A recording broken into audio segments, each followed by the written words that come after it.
আবার বাড়িগুলোর লোক আমি কাছে বয়াত बिस्मिल्लाहिर्रहमानिर्रहीम तौबा किया मैं सबूरे बातों से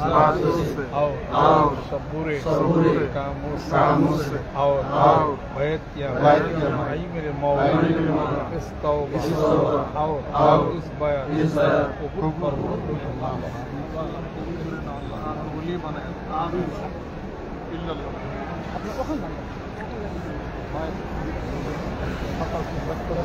সুবহানাল্লাহ 100 বার আলহামদুলিল্লাহ আল্লাহু আকবার 100 বার 100 লা ইলাহা ইল্লাল্লাহ লা ইলাহা ইল্লাল্লাহ 500 বার মাথা সোজা চিন্তা করে এটা একটা সাধনা জিকির সওয়াব এটা সাধনা আমি নামাজ পড়ি 100 বার করে বিশেষ সময় আল্লাহ পাক ইনশাআল্লাহ দোয়া দেন মোবাইলটা সুন্দর ওরা আল্লাহ রোডে লাগবে না আর উনি কমান্ডার বানসারে মোমেন সিং বাড়ি